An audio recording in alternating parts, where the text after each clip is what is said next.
We are going to speak about fear and hope.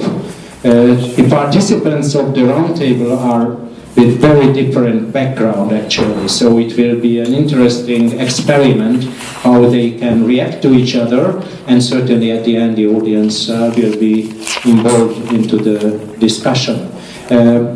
So maybe we should start with Guillaume. There is a mic which might work. Please don't be too long because we want a real discussion and not presentations anymore. Guillaume comes from the civil society as an NGO leader, but he also comes from France. So I think I don't know how it works well, it's too loud. I try not to shout so loud. Okay, so Guillaume comes from the NGO world, but also from France. So I think his points might be interesting. If you are able to put your ideas into this framework, fear and hope, that's nice. If not, it's not a problem. I just mean that maybe for the civil society, this is a very special period as well, how politics is developing and populists are gaining ground. What is the role of the civil society, both at national and European levels, to talk about politics, to control politicians, to introduce new debates or new ideas. I know that you might have some thoughts about representative democracy and its relationship to direct democracy, and we would be very pleased to have your thoughts in a nutshell, certainly. So you are first, and then I will introduce all the other participants. Thank you very much, István. In fact, I'm coming from a double background. One is civil society, and the other one is government and European institution. I was, during the crisis, Sherpa to the reflection group on the future of Europe at European Council, and I have been also special advisor to the European Commission. Three reflections. First, coming back to what you have said, Karolina, and about the discussion of yesterday and today, populism is not a new thing, and I think the West has a specific responsibility in it, and it's important to say it, because we also had the responsibility to create, we spoke about hope, we had the responsibility to create a joint hope for the future, joint perspective for European, for the East and the West, and I think when the Eastern country, the Central European country joins the EU, we have missed something. Because for you, it was like becoming a member of business club, and for the West, Europe was something much more political, but we have not been able to communicate and to explain, and we have made the membership a process-driven thing, and not a human-driven project. And this is very important because otherwise we are not able to understand the situation in which we are now. So, and we have not made a big celebration 15 years ago when the first Eastern country were joining Europe. And at the time, I remember, because I had discussion with Hungarian, they wanted to be part of the Franco-German engine, and Hungarian particularly because they had a past of empire, and Poland also, and we have missed that because we were too much concentrated, focused on ourselves. This is a first reflection, but very important. I think also we have a responsibility in the debate on national identities. 10 years ago, just after the French presidency of the EU, France and Sarkozy decided to launch a debate on national identities in France. I don't know if you remember. Personally, I was against, and I had proposed that we change the idea of the debate in how to conciliate national belonging and European belonging. And they started the debate, and when starting, everywhere in the Eastern country, I don't know if you remember, but the same debate started. And before it was a taboo. So we have, as French, a specific responsibility on that.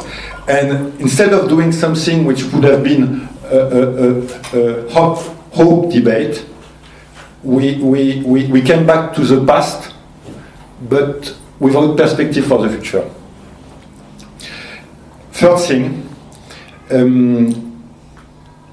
the last year, of course, there was a certain number of crises, but I think there is a risk that we have nowadays with the opposition between populist and so-called progressist. First of all, because this opposition is used for internal reason in order to reduce liberal alternative, moderate liberal alternative in my country, for example. So it weakens democracy. It's not a good thing.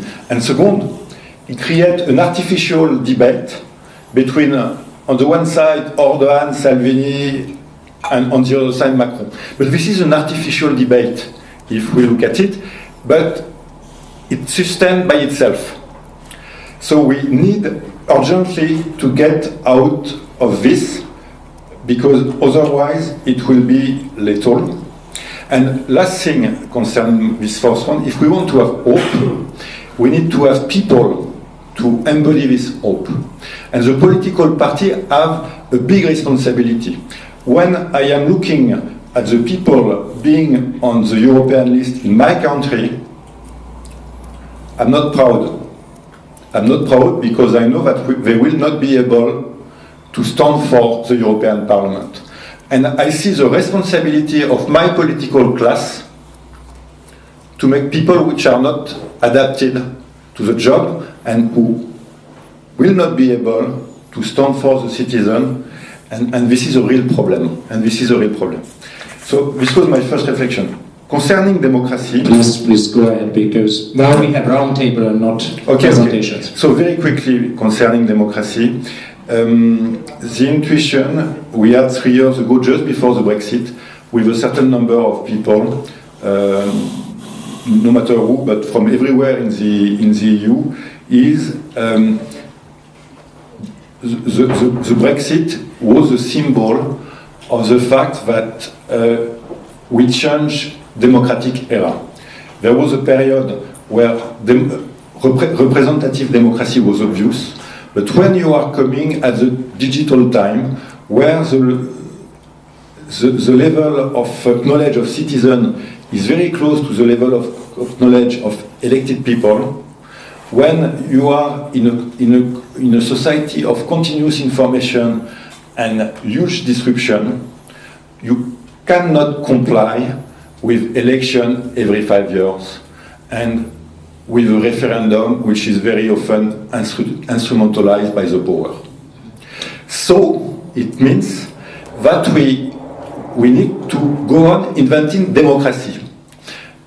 And in fact, we stopped in 1998 to invent the future of democracy. We consider that democracy was granted, and we have just to implement. And we forgot that for the last centuries, we were always reinventing democracy more or less around 4 pillars: inclusiveness, capacity to include more and more people; right and liberties, to invent new rights and liberties in a dynamic process, new process to consult, to associate the people, and power and counter-power. We call that democracy, which was in fact what we call now liberal democracy. And we can come back to that in a minute. You will have a second round, certainly. Yeah. And then so what we have please finish now your talk, because there are 3 more people here. Yeah, I do, but please. Yeah, you have a second round, Guillaume. So I would suggest just one more sentence, and that's it. So just what I want to explain. So we have decided with people from everywhere in Europe to implement an experiment of participative and deliberative transnational democracy, consulting 38 million people in order to define all together what should be the priority for the future of the EU. And this consultation is in complement with the representative democracy, because we have worked with the European Parliament and the European institution, so that they complement each other. We should come back to this We Europeans project, where I also participated at an event in Brussels, so it's very interesting. But let's move now to László Jankovics, who has a very different perspective, because he is the only economist for the 1.5 days, so we need his views from a much more rational perspective. And what I would like to ask Janko to speak about is certainly connected to fear and hope. It is, some years ago we had all fears that because of the Greek sovereign debt crisis, the Eurozone would collapse. And also we had fears that there will be an even stronger divergence between East and West, those who are not members of the Eurozone and those who are in advanced situation being members of the Eurozone. And we also know that the Eurozone needs some reforms. So it's a big issue. What I would like to ask you to raise some points, whether we should have fear or hope in the future. Thank you, István. Thank you for inviting me. First, I have to clarify that I'm here on strictly my personal capacity, and I don't represent the point of view of the Commission. But you are a member of the Hungarian Europe Society. I don't represent the point of view of the Hungarian Europe Society, as I believe it's very diverse on these issues and all. So indeed, maybe it's also a sign that 5 or 6 years ago, if you wanted to have a 1.5 day conference about Europe, you would have invited a lot of economists, and the room would be full of Eurozone experts who will talk about stability programs and Eurozone budget and fiscal rules. No, populism, migration policy, and this democracy took the front stage. But of course, this issue, unfortunately, the Eurozone reform has started, and if we just, there is a lot of talk that it's an unfinished business, it's incomplete, it's still vulnerable. Of course, if we would if we would put it into a historical perspective and step back like 10 years ago, whether we could have imagined that what has been done in terms of extending the surveillance to macroeconomic imbalances instead of setting up a permanent financial assistance institution, the European Stability Mechanism, or instead in terms of further centralizing in some way fiscal surveillance in Europe.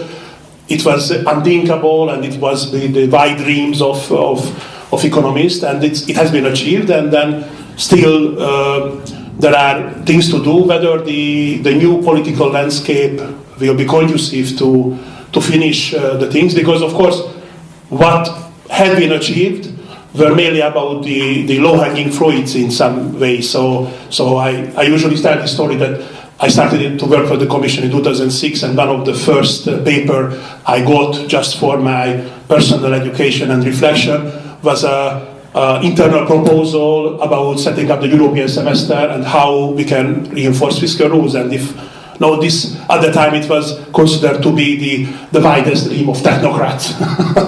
don't show it to anyone. And this, even in some ways, in a strengthened manner, was legislated, of course, against the background of the abyss and the crisis. So what has been achieved, of course, I guess important and shouldn't be overlooked.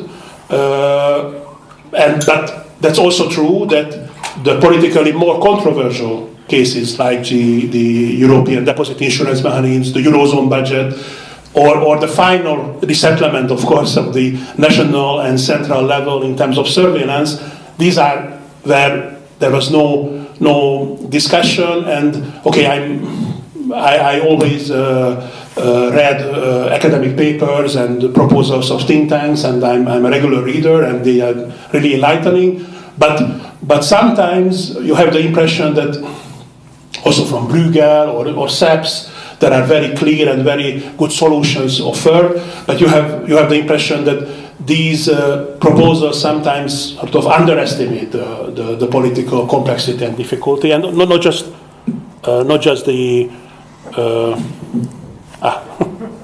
maybe I was So not just the political, but the technical difficulties. So okay, I'm working for the Fiscal Policy Directorate, so I know best the issue of fiscal rules and how fiscal surveillance, what are the actual issues and how it could be reformed.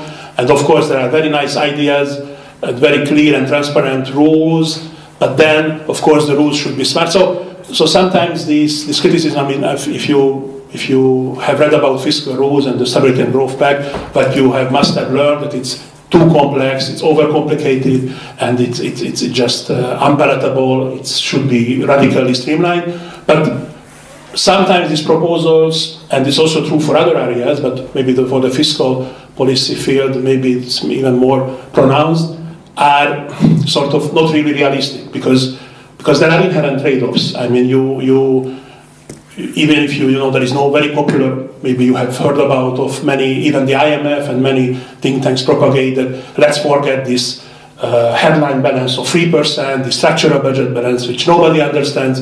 Let's concentrate on an expenditure rule. But then if you go, okay, let's have an expenditure rule. But if you go then to the details, but of course we want not a stupid rule. We would like to have a smart rule, which of course wouldn't include if there is a natural disaster and the member state has to spend on it. Of course, then it shouldn't be punished for it. And then of course, if there is a big public investment boom, then of course, so if you go and then of course interest expenditure, it's function of the market sentiment. Member states cannot be responsible for it. So if you really go to the details and want to design something which can be enforced for 27 member states in a horizontally consistent way, then whether early you will end up with again a complex system. So what sort of it's also maybe a lesson for the resuming negotiations after the new parliament is formed and the new commission is stepped up. But don't believe to those who will promise the holy grail of a simple and transparent and easy system. There is a need for reform, but what will come out will be, I'm afraid, if you really want to have a good system, it must be complex.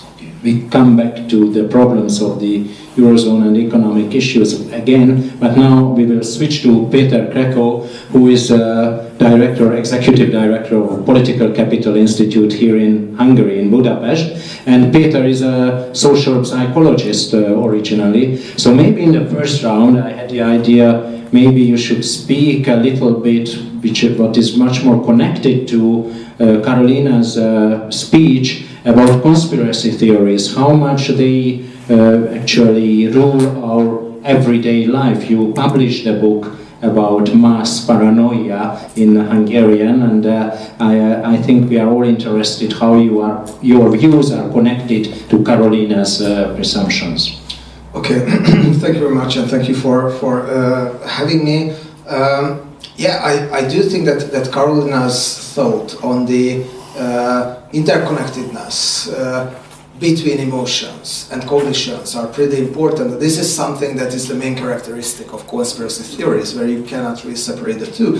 But at the same time, I would say that this is not something that only the, political philosophers suggested a long time ago, but this is something that the new psychological research emphasizes quite a lot. So when we talk about social psychology concepts such as motivated reasoning or hot cognition, these are terms that describes the nature of our thinking that is highly controlled in a lot of cases by our motivations, by our emotions, and also this thought on that positive emotions are not always good, negative emotions are not always bad in politics. There is a theory in social psychology, political psychology, called affective intelligence theory, which is not the same as the emotional intelligence, which claims that in a lot of cases we need negative emotions in order to process the information properly. Because if we are in a good mood, we tend to be quite superficial when we are processing the information. So I totally agree with the conclusion, but this is the conclusion that modern social and political psychology came to quite a long time ago, and also this future-related fears, future-related emotions, fear and hope. This is something that is found by, for example, American political psychologists in the 80s that have the most important role when it comes to projecting the, let's say, success of future leaders. So good future leaders can especially explore these two fears. And I come to your question as well. My question is how you can translate it to the European elections and the emergence of populism. Yeah, I do think that, I would start by a bit more general thought, and then I will respond that as well. I think the experience we had in the last few years is quite striking in the sense that how easy is it to manipulate people via emotions, and we know it for a long time. It's a commonplace. But I think what is pretty striking in a lot of cases is that you don't need Goebbels-like genial propagandists to manipulate the emotions of people, because it sometimes can be done via quite easy, quite primitive campaigns. And whatever we think about the geniality of the George Soros campaign in Hungary, for example, you cannot really say that it was a highly complex thing that let's say a big group of psychologists and data scientists were needed to jump to this conclusion that it will be the winning message. So the problem is that I don't think that politics were ever about rationality. I think the emotions always had some predominance when it came to politics, because it's about identity, because it's about groups, and so on and so on. I do think that this will be an elections, though, where fears can probably have the most important role, and more important than in the previous period. And the mere fact that non-establishment fear and anger, these two probably, non-establishment parties that can gain close to 40% of the seats in the European Parliament. I mean, if we add together the mainstream parties, which I could consider EPP, SD, Greens and Liberals, they will have about 40, according to latest predictions, a bit more. So it means that the rest I would rather call non-establishment. They from quite different directions, but I think all based on certain kind of fears. Fears over inequality, fears over migration, fears over losing sovereignty, and so on. Or anger. Anger towards European establishment, anger towards the, let's say, snobbishness of the elites, and so on and so on. And I do think, and I pretty much agree with Karolina's conclusions. I do think that countering these trends is not via good pragmatism, good technocratic politics, because this is something that just fuels populism, what I would call it tribalism. The recipe for that could be, really to push through a political narrative or political narratives that are highly driven by emotions, and yes, it can sound highly unintellectual, but when it comes to fear about sovereignty, I think there is a lot of fear that can be raised about sovereignty as well. On the let's say progressive liberal side, fears about sovereignty from Russia, for example, that in many countries quite actively interferes into political processes, and let's say democratic backsliding, such as in Hungary, opens the door wide. So we come back to Russia and China, what we discussed before, that you are going to talk about it in a second round. Let's move back to Guillaume. Karolina, you might react after the second round, and then the audience will be invited. Guillaume, what Péter was saying, that we should react also in emotional terms to the populist claims. Maybe the civil society would be an actor in this fight. although civil society is sometimes also divided. We also have very right-wing NGOs, but maybe the mainstream of the civil society is still pro-European, European-wide, and liberal-minded, whatever it means concretely in partisan terms. So what do you think? Can civil society, NGOs contribute to this fight against fear and populism at European level? Well, I think civil society can have a key role, but it has to be connected with politics, because if civil society is not linked, if there is no result, it is useless.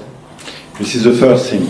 The second thing is civil society in Europe is less and less well funded, and this is a big problem. In my country it was well funded by the government, it's finished. In the European Commission gave a lot of money, it's much less. Foundations, they don't really care, they have their own objective, so there is a real issue in terms of funding. Third, I think intellectuals, thinkers have a joint responsibility, but they need to act together.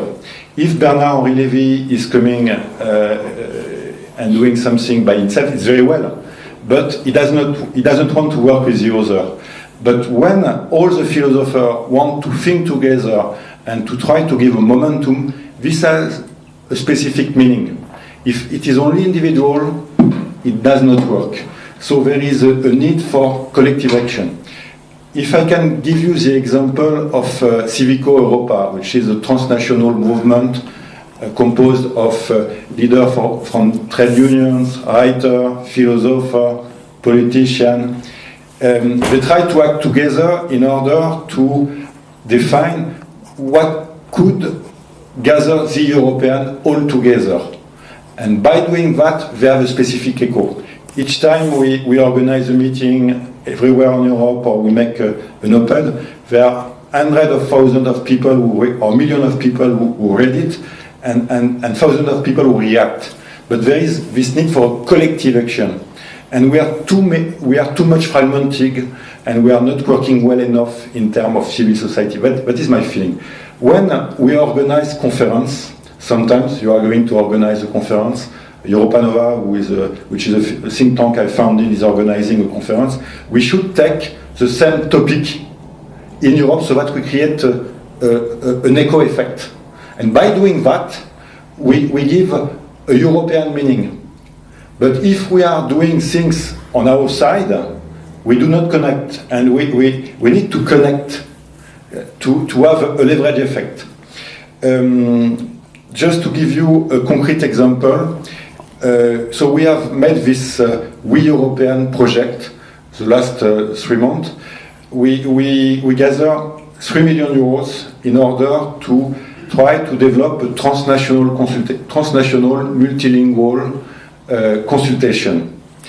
I spoke with Juncker 2 years ago about this project, and he told me very clearly, if the European Commission or if a nation state is doing that, it will not work. Because there is distrust with regard to the institution, and if it is a national state that are going to do that, they will instrumentalize it according to specific interest, and people will not trust it. So, civil society can organize transnational consultation. The results are very interesting, and I could come back later on it.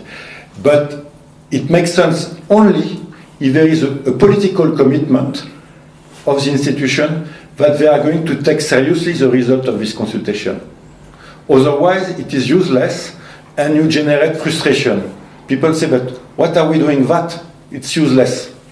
And very often, political consultations are useless also.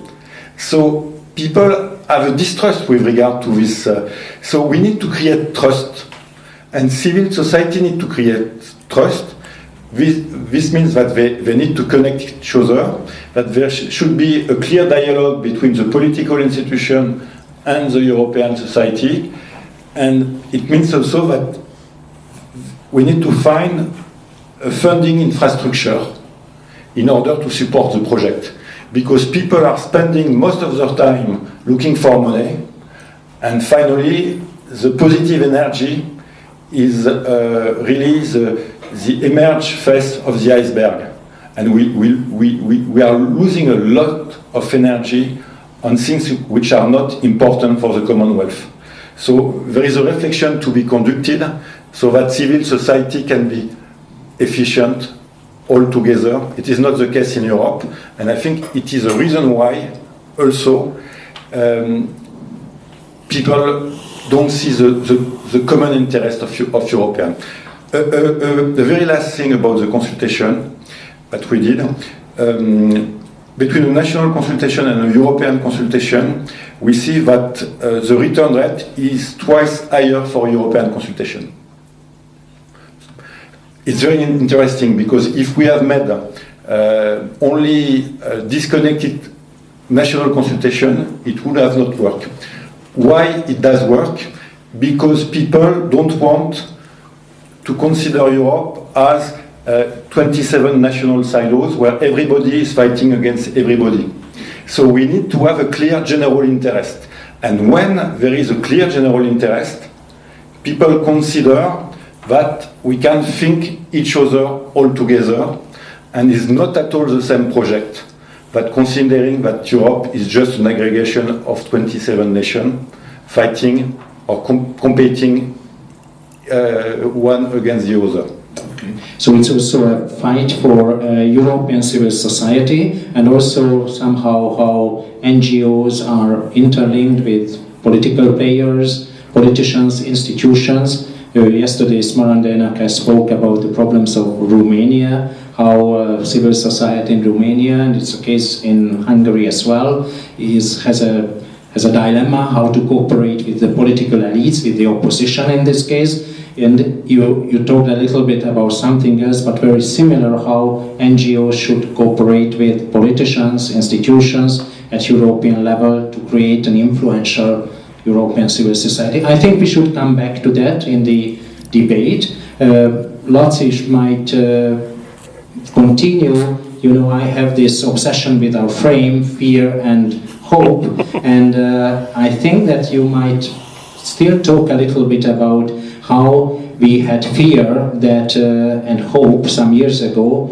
that Hungary and other Central European countries will get closer to the avant-garde, to the core Europe in economic terms, and whether we can fulfill these hopes or in the future we will face a sort of divergence and we will lose our illusions sooner or later. Not an easy question. I mean, on a long term, of course, this kind of eventual catching up, sometimes it's translated or simplified into the question who will be in the Eurozone and who will permanently stay out, whether there is life outside the Eurozone in a very long term. After the accession of the Baltics, which was practically preset in a way that both the three Baltic countries were already ready to join, almost really wanted to join back in 2007 or 8, if you remember. Then the crisis came, so that's why then Estonia, Latvia and Lithuania finally ended up joining only by 15, I mean, in 3 different years.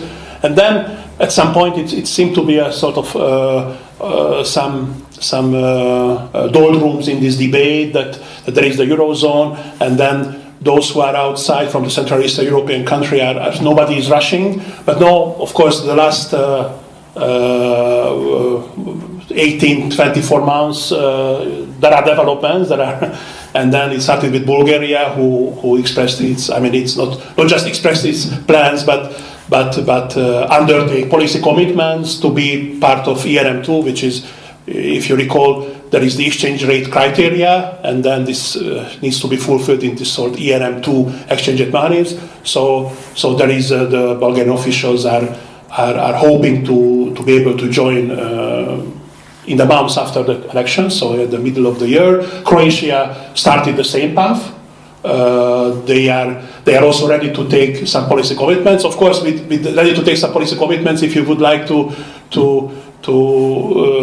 sort of try to recall whether Slovenia or Estonia at the same time of their Eurozone accession process had to undertake this. No. So this is a very new thing, and it's also sort of, you can argue that and it's still some of the reflection of the crisis experience, as these policy commitments by Bulgaria actually is mostly about enhanced financial supervision, and particularly what they undertook or committed to is to be able to join the banking union at the same time as the RM2. So practically that financially they should be already the same, part of the same structure. So you can of course say that it's a logical development. You can also present it as sort of, it's more difficult to be part of the Eurozone. The road to the Eurozone it's an additional criteria. I mean, but this is also, I guess, a logical development. And of course, Romania doesn't have a specific plan and the calendar, if I'm not mistaken. But also intention. I mean, it expressed repeatedly its intention. But in the case of Romania, nowadays the latest macroeconomic figures are not really encouraging to meet the criteria. And of course, on the other sort of group, there is the remaining Visegrad 3, Slovakia is part of the Eurozone since 2009, Czech Republic, Poland, and Hungary. And I mean, also there was a shift in the debate among the economic profession. Like 10-12 years ago, everybody was in the debate was about the timing and the modalities of the accession, but there was a clear consensus, not consensus, but a majority view, an overwhelming majority of economists thought that Eurozone accession is really clearly beneficial. No, I mean, I guess the majority for this opinion remained, but there are much more nuancing that I mean, in terms of the timing. So what is the real criteria? This is of course benefited from the harsh experience Greece and the other southern member states had endured during the crisis. So I mean, I also in my personal capacity I cannot speculate when this turning point will come for the Czech Republic, Poland, Hungary, and then of course if you take the example of Poland, very impressive real convergence took place outside the Eurozone, and then in terms of economic performance, you cannot make the argument that you cannot reach really the strong convergence period. Of course, no. Maybe if these, like the Bulgarian and Croatian accession will materialize in the next 3-4 years, and then there will be some successful stories in a way that commercial banks in Bulgaria and Croatia, maybe even the subsidiaries of OTP, will realize that as these countries are member of the Eurozone, part of the banking union, part of this financial guarantee system, and maybe it will turn out that a subsidiary of the OTP will get cheaper financing because it's Bulgaria than the mother bank because it's outside the Eurozone. That could also maybe create, if it happens, I don't know, but that's rationally could happen, such an environment when the Hungarian economic players will try to lobby, or the Polish or Czech economic players will try to lobby their government that, okay, this wait-and-see position maybe was adequate, but now we are kind of sort of feeling the negative consequences of playing outside. But on the other hand, if there will be a repetition of Eurozone crisis, of course, maybe. So, there will be changes, and then I guess the long-term behavior of the Czech Republic, Poland, and Hungary will be, I'm sure, very much influenced by the first experiences of Bulgaria and Croatia, and of course Slovakia is already providing some example. Péter, you already started to speak about Russia, and that's certainly another fear, a real fear. It's not only maybe an imaginary conspiracy that Russia and maybe even China, and we wanted to talk about it as well, interferes into European political affairs and maybe into the European elections. So how much we should have this fear that Russia might even influence European elections, and maybe Russia already has some impact on the current state of the European Union. So please go ahead and explain us what you think about it. There is another one. Okay, I will explain it quite briefly. First of all, about what we have seen in the current European Parliament. We have done at Political Capital Institute a research on the voting patterns of different kind of political groups within the European Parliament on Russia-related issues. Russia-related issues such as resolutions towards, that are criticizing the Crimean annexation, or indirect Russia-related, such as financial support to Ukraine, and so on and so on. In all of these cases, practically, these let's say, initiatives are coming from the mainstream parties, which means that the yes vote meant a Russia-critical position, for example, criticizing Russia over the Crimean annexation of the Kerch Strait incident. The no votes were the Russia-friendly votes. And what we found is that and we found it as one of the major divisive factors between the mainstream and the more radical forces within the European Parliament.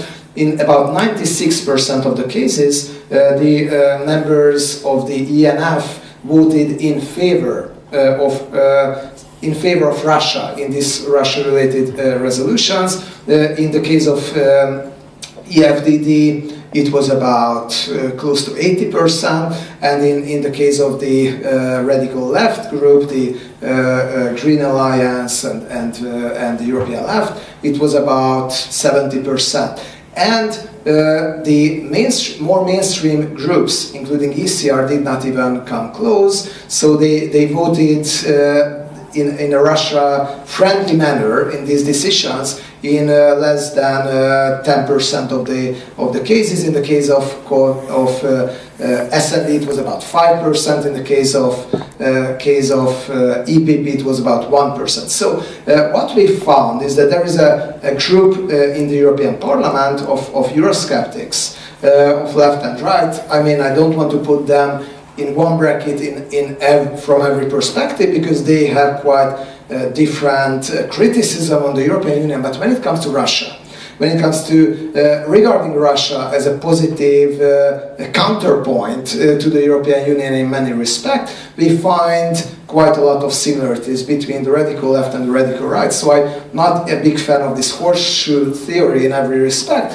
but when it comes to Russia-related decisions, we can totally see it manifest itself within the European Parliament. What's the problem is that the ratio of these Eurosceptics will increase from quite considerably, even if they won't give the mainstream within the European Parliament, and even if the Russia-related issues are divisive on the radical right, the populist and radical and Eurosceptic right. For example, of course, Law and Justice has a totally different stance in that than the Lega Nord. But if we take a look at the majority of the Eurosceptics, they are rather in a representing a pro-Russian direction. Is it because they receive funds, such as it seems to happen in the case of an AfD MP, or in the case of Front National? Is it because they are just in favor of Russia, regarded as a model? We don't know it in every case, but this seems to be a fact. When it comes to China, the situation is a bit better, because the votes are not showing this kind of huge consistency that we found in the case of Russia. So there is no, let's say, political pro-Chinese group in the European Parliament, or according to the current groups that are represented in the European Parliament, the opinions vary quite strongly. About the future, will Russia interfere into the European Parliament elections? I don't want to be too alarmist, and I don't think that Russia has the capacity and has the willingness to change totally the outcome of the EP elections. It doesn't have the capacity. Why? Because we could see it in a lot of cases, including the last French presidential election, for example, that it's absolutely not like that Russia can tailor-made the results of every elections. It was Macron who was the only candidate that Russia was pretty unhappy with, and he became the winner against all the attempts of Russia that they could use. And also this is a highly decentralized election, where if you want to change the outcome of the results, you have to interfere in at least 5-6 big member states to make a big impact. So I don't think it's really realistic. I don't even think Russia has an intention, and it will be pessimistic what I say, but in terms of shaping the foreign policy of the European Parliament, correct me if I'm wrong, there are people in the room who know way more about the European Union than I do, but I don't think that the European Parliament has this huge influence. In Russia-related issues, for example, there were many critical resolutions asking the Commission and asking the Council to make much more determined steps, and they did not really happen. So I think Russia can be quite happy with this situation, that there is a European Parliament that is constantly calling for more action, but the Council and the Commission is much more reluctant in that respect. And in a lot of cases what we see are empty measures or no measures, and empty talk about, yes, we have to do something, or passing through documents and then not implementing them, just you can show it up that we have made a lot of steps. And what we can expect, on the other hand, is that Russia will relieve its fingerprints in a lot of elections, so that there can be groups after the European Parliament election to question the legitimacy of the elections, and also there can be a lot of discussions over that. Yes, let's say the increase of the populists in the European Parliament is because of Russian influence, and it's of course mainly not because of Russian influence, but because of all the fears and the homegrown political processes that we can observe within the European Union. So I'm quite hawkish when it comes to Russia, but I would warn about overemphasizing the importance of Russian influence in the EP elections, because finally it's the goal of Russia to create the illusion, because it's an illusion that they can have a major influence on the elections. It happened, I think, probably twice, probably 3 times, in the case of US presidential election, in the case of Brexit, in the case of the Dutch referendum on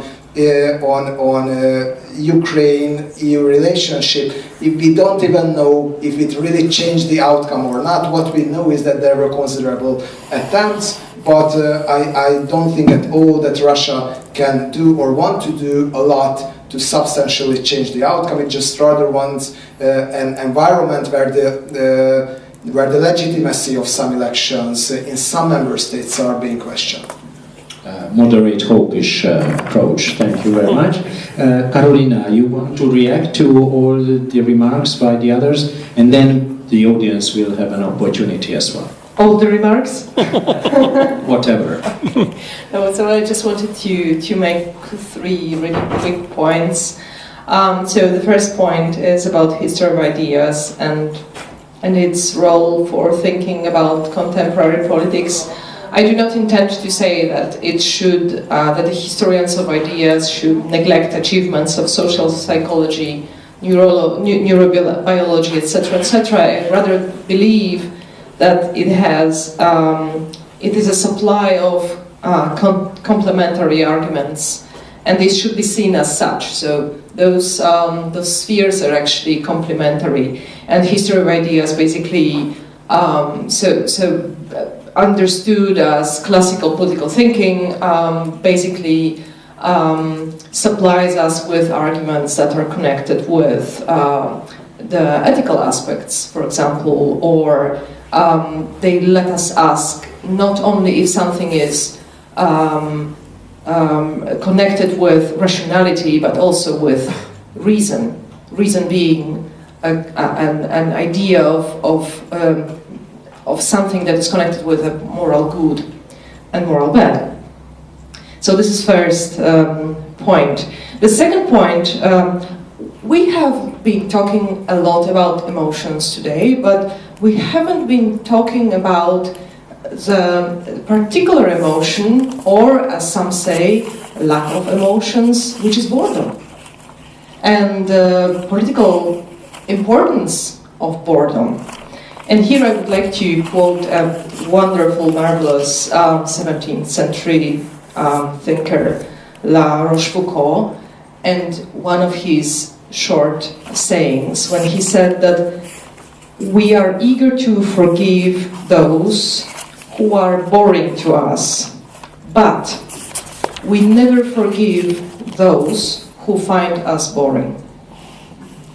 And I think this is something about the reaction of many liberal Democrats for the fact that citizens found populists interesting and convincing.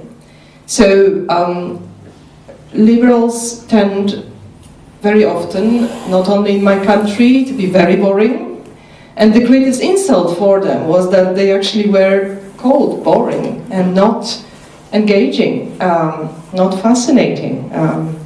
So this is how all those arguments about that the populists are buying the votes with, like, for example, in Poland, there was this argument that the populists from the Peace Party were buying the citizens with the child benefit, where they weren't buying them, because it's really too easy, so this basically brings me to my third point, which is about the mindset, the liberal mindset, which is needed, and it's still time before the European elections. And this mindset is about excluding deterministic thinking and defeatism of, we will not, of saying that we will not win with the populists anyway, because either they buy them or they play with their emotions, and anyway, we cannot conquer that. So you have been very strict with this frame of hope and fear, and I wanted to really stress hope, that hope is actually something that was the source of 1989 in Central and Eastern Europe. So I'm really not talking about something naive. I'm really talking about the importance of hope for creating an alternative political vision that would be convincing and at the same time entertaining for the citizens. Okay, I hope that we were entertaining and not boring for you, at least in the audience. And it's now your turn. Yes, Karolina has a question first. Someone might help me again, and then György. So let's collect again maybe 3 questions or remarks. Zsuzsa will be the third, and then everybody has a chance. Please go ahead. It's actually more like 2 comments. I think a Pew Research survey from last year, if I'm not wrong, showed that in reality these populist, radical, Eurosceptic parties, whatever you want to call them, are actually the least liked parties in most of the countries, suggesting that people turn to them not because they like them or because these parties appeal to them or because they are confident in them, but because they're disappointed and want to protest against the mainstream parties who have stopped arguing on ideological basis and instead present everything under the Tina syndrome or wrapped in a win-win kind of discourse, which of course is not credible anymore for the people who have realized that they can, as Krashev says, they can change governments but not policies, and who realize that at the end of the day policies always have winners and losers. So that's just a comment to argue against the fact that people wouldn't necessarily want to be entertained by politics. If anything, I'd say they want politics to become real again and honest, if I can say so. And this brings me a little bit to Guillaume, who talking about this deliberative and participatory forms of democracy nowadays. And then I'd like to challenge the argument that necessarily they always have to have policy impact. Because if you just take the European citizens' consultations process that has just pretty much wrapped up, or will wrap up everywhere else by 9th of May, one thing that has come out is that citizens are asking from the EU to do things that the EU is already doing, which suggests that people have little clue, little understanding about what the EU actually does. And so, to a certain extent, there is scope to argue that at least some of these initiatives of deliberative democracy, participatory instruments and all of that should merely have the function of communicating, of informing, of allowing citizens to exchange with each other. However, I do grant you that to the extent that these citizens go to participate in these events with the expectation that there will be an impact or a result, a response to their participation, then we have a problem. And then you're right, it will create frustration. So, so two things here, and with this I finish, I apologize. First, perhaps it is the case that we need to be honest about what the objective of these consultations are, something which hasn't been the case in the European citizens' consultation process, so we haven't really clarified what the goal of this initiative has been, whether it is for policy impact, whether it is for communication, whether it is for what it is. And maybe be open to have both. And second, that if we want to have an impact, that raises questions about representative democracy and how it clashes or not with that, and whether indeed we need to rethink democracy in a different way, and if those initiatives are really the first step in that process, or whether we need to start also top-down, if anything. Okay. So. Thank you. György, you don't necessarily have to be so long, but it's your time now. Thank you. My question is mainly for Janko, but I would be happy for the others to put for their input. We could see, and also it came up in this conference a number of times, that the EU has become sort of a scapegoat in the eyes of many people for social problems that we can see in the member states. As Julie has also mentioned, I think we can see that this was one very important problem which resulted in Brexit. We can see the problems of the Yellow Vest in France, and of course we can see this problem, the huge social divide in the Central and Eastern European countries. So the question is, and I want to add that maybe it's not only scapegoating, maybe these people have some truth, that the EU has not done enough in order to narrow the social divide. And the question is whether you think that either by legislation or by reconstructing and changing the EU budget, the EU could do more on this front to, say, strengthen the social pillar in some way, or maybe with the monetary transfers whenever it's feasible. Like, for example, I just say one example which maybe needs some imagination to develop, that the EU is giving a lot of income for farmers to stay, just simply to stay on the land and not to go to, I don't know, wherever, or not to do something else. The EU does not give any surplus income to doctors in order to stay in their countries. So our doctors are leaving and going to other countries. Or teachers, they don't get any extra income from the EU. Why not? What, is this something, I'm coming back to what Karolina was saying, that is this a lack of imagination? Just because we are not capable, liberals are not capable enough to find out something else. So this is the question, whether can you imagine a radical change or something like a radical change in this respect? Thank you. Okay, thank you. Zsuzsa is the last one in the row. Thank you very much. I would like to come back to this leadership issue, which I raised already, and of course during the day it came up several times. And when we speak about the future of Europe, obviously we have to think forward, and that needs political leadership. So you are not politicians, but you work with politicians, you try to influence politicians. So politics, or European politics, is very transactional in these days. It's not only populists are very transactional, which we are pretty aware, but all politicians are actually pretty transactionalist. They think short, they manage crisis.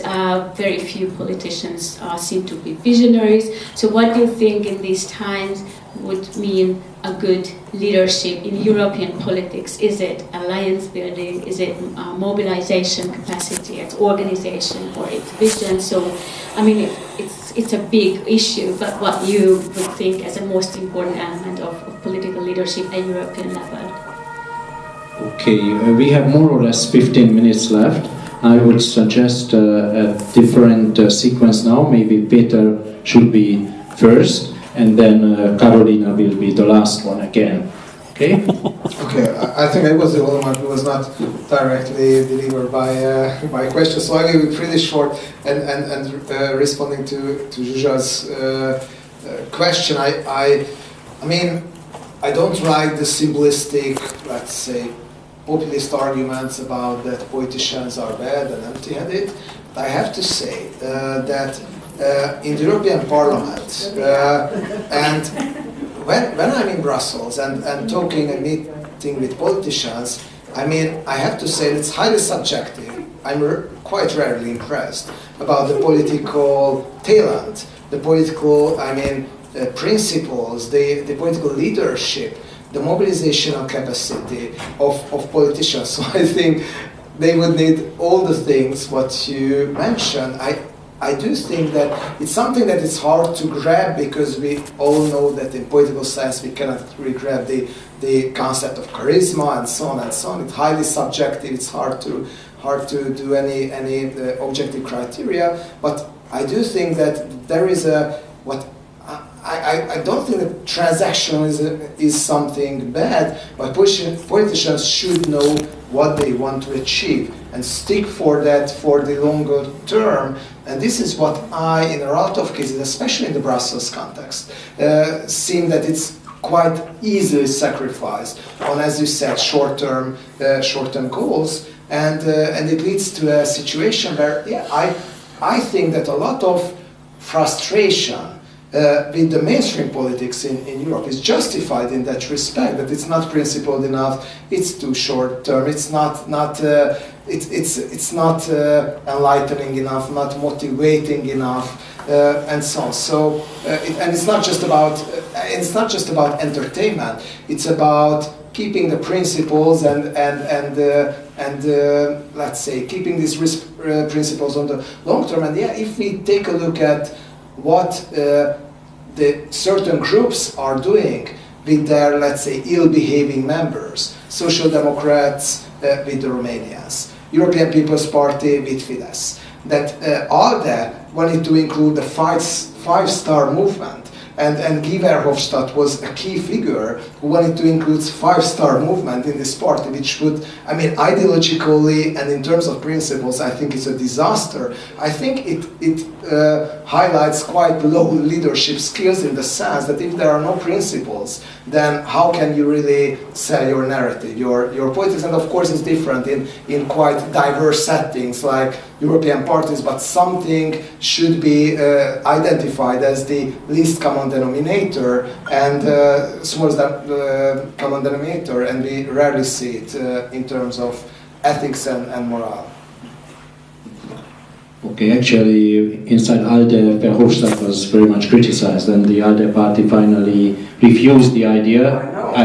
Just complete the story, but you're certainly right. And we can, when we are talking about ALDE, then we can mention the Czech party, Baroš's party, which also raises problems of principles. Okay, let's see, you are working for the European Commission, and I'm not sure whether the Commission has some big imaginary ideas and the perception about the Commission is really not that they have such ideas. Will you support this or will you fight against this argument?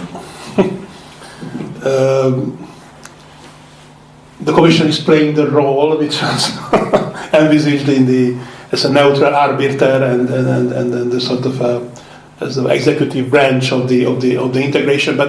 And of course, the short answer to György's question is no, social issues has an increasing importance, and then this social pillar and the social scorecard was against the wishes of some member states, was pushed by the current Commission, but this sort of this imagination is of course restricted by the rules of the game.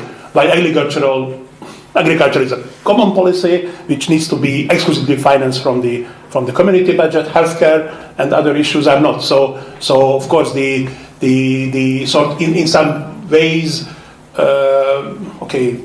So some imagination is not not part of the game. But let me recall. I mean, even in the context where there was some maneuvering room. For example, I mean, just to take an example. Since there is European semester, and even before the European semester, there was already annual economic policy core recommendations, country-specific recommendation to member states. It's a way of soft coordination. There was always a call for many member states to establish recurrent property taxation on real estate. If you can imagine some sort of real progressive taxation, which we know from the example of Switzerland and or from Sweden that you can calibrate. I mean, it's technically challenging, but there are good examples where you can be fair with how to design a proper central value-based property taxation regime. I mean, ironically, the IMF, together with the IMF, full front, when of course the Commission was able to push for it, was the economic adjustment programs in Greece, in Portugal, in Ireland, in Cyprus. Each and every program has introduced this element that there should be a sort of a shift from other taxes towards property taxation, which is, I guess, the socially maybe most fair if it's designed well. Okay, there could be bad design, but it is designed well. Just what was maybe the most striking case is Cyprus, when it was a lot of effort was done. There was a complete re-evaluation of the Cypriot property market, and with the best external experts. So there was some political deadlock that it was always postponed because it was part of the conditionality, but not a key part. So the program expired in spring 2016, and there was a wonderfully designed new property tax, centrally very socially justified and with some exemptions for low-value property and the poor and social elements design. And then the first decision was to halve it by the Cypriot parliament right after the exiting from the program. And then the next year he fully abolished it. So there is no property taxation. There is property taxation in Cyprus currently, but selective by municipalities, which are usually actually sometimes very unfair. So, which is the case in Hungary, that we have property taxation, communal taxes and that, which is, but not in a way. So whether it's the even of course, but we can make examples when maybe the social sensitivity of the Commission was not so clear, but even with this limited maneuvering room, if there is no sort of support from the member states, the Commission is practically so. If you want to have a more social Europe, this drive or this impetus should come from the member state at the current sort of institutional setup.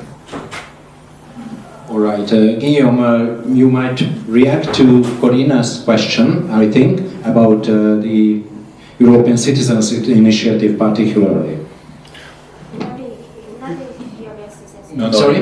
It's the European Citizens Consultation. It's a consultation, not the initiative. But it wasn't just consultations, the consultation is just the example. Okay. But just for the consultation of the European Commission, it was, I think, 72,000 people answering, which is nothing. and in France it was 77,000 people participating, which is nothing. No, but just to tell. So, I mean, that's why I said national consultation does not make sense. We need consultation operating by civil society.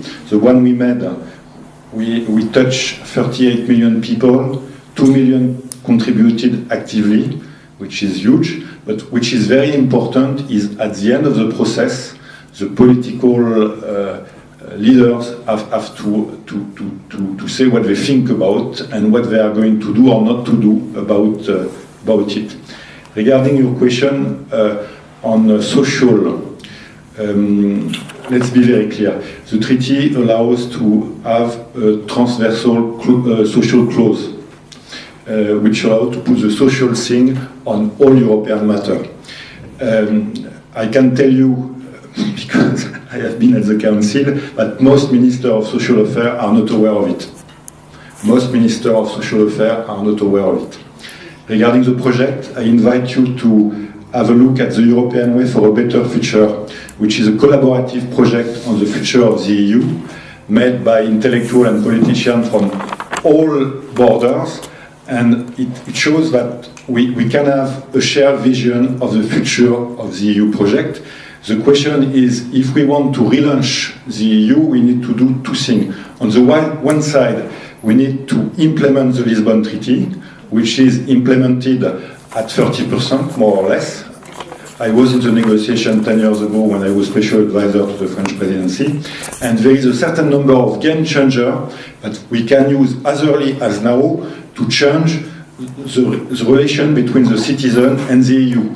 But please let's have in mind that in the Eurobarometer and in the polls, the EU is very well considered, and the level of attachment we have is the highest since 2027. So, I mean, the consideration of the EU is not so bad, but everybody is speaking everywhere and saying all the time, people dislike the EU, etc. So there is one thing also that we need to understand. Why do we do that? Why journalists do we? This is fake news. This is fake news. And just to finish, game changer, which are not difficult to implement.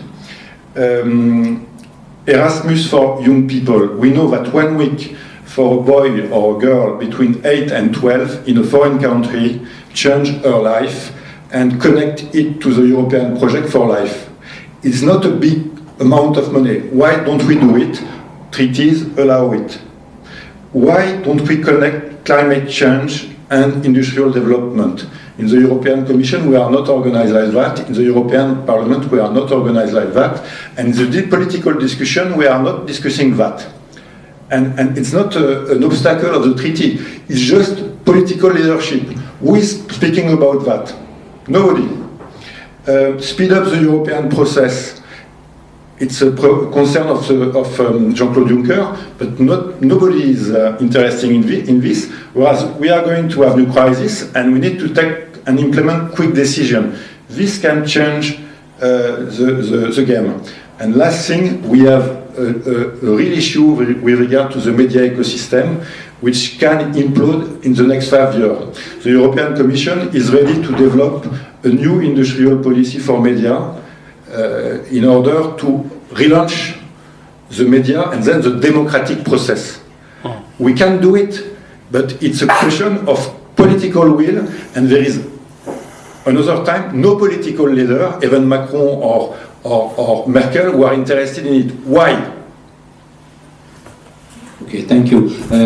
Now, Karolina, please, we are very interested in your final... Yes. No, where you have 3-4 minutes altogether. Please don't forget to react to Corina's question about the populists who are not so popular at all, but why people still vote for them. Yes, thank you very much for your question. I'm still thinking about the Erasmus program. I'm sorry, because yesterday there was a sentence uttered that the Erasmus program is the most successful one because it's the most babies, because we received the most babies. But when I talk to people who are intellectually somewhere near to the Peace Party, the young ones, I sometimes feel, I sometimes think that not only we got a lot of babies from the Erasmus program, but also a lot of Eurosceptics. But this is another discussion, and I think this is a provocation for another discussion. Now, as for honest politics, Karolina's question, yes, I do believe there is something in it. There is this thought that perhaps it has something to do with the new media, meaning that each of us has now voice equal more than in any time in history, thanks to the social media. And somehow those politicians who were not particularly perhaps pretty, but they played people like us, yes, saying things very bluntly, could be very convincing. It is as if we were living our lives through the utterances of those people. Like, I think many people thought that Donald Trump's some of his the things he was saying was exactly like yes, Sophia was talking today about liberation. I think it was liberating to some extent. But this seems like a very interesting question. I will just join two questions I've received from you in one. And I would like to come back to a pro-liberal democratic protest that took place somewhere in 2016 in Warsaw, perhaps. I mean, perhaps in 2016, surely in Warsaw. And there was a film director who often makes speeches during such protests in Poland. And she was asked, so what do you actually want? What do you liberals want? And she answered, I will tell you what we want. We want it to be as it used to be. And I found it particularly dramatic, because I found it particularly untrue. It's very important to understand that the future will not be like the past from before the victory of the populists, not only because it's not possible to go in the same river twice, but also because most voters would probably not want it. And it's also important to understand that the liberals, the Liberal Democrats, will not go out of this crisis unchanged. So I will not tell you particular policies, but I'm sure that liberalism has to be reinvented. But in order to reinvent it, we need leadership, and this is Zsuzsanna's question. So what kind of leadership we need? I believe that we need a leadership that understands that it's impossible to name solutions and articulate solutions right now, because we are unable to formulate solutions before we understand what is actually happening to us. And I do believe that we haven't even diagnosed the situation well. We are still in the process of diagnosis, and diagnosing the situation is actually the place of the most creativity. So this is what we actually should be doing. We should be framing the situation over and over and over again, and not jump with conclusions. So this is what we call adaptive leadership. It's not a technical leadership. This crisis we're dealing with is nothing that we know. It's something new. So adaptive leadership is about finding answers, diagnosis, and then solutions to something that we have not yet seen. I'll stop here. Okay. Well, thank you very much, Karolina, especially, and all the panelists, Péter, László and Guillaume. And we get to the end of our conference.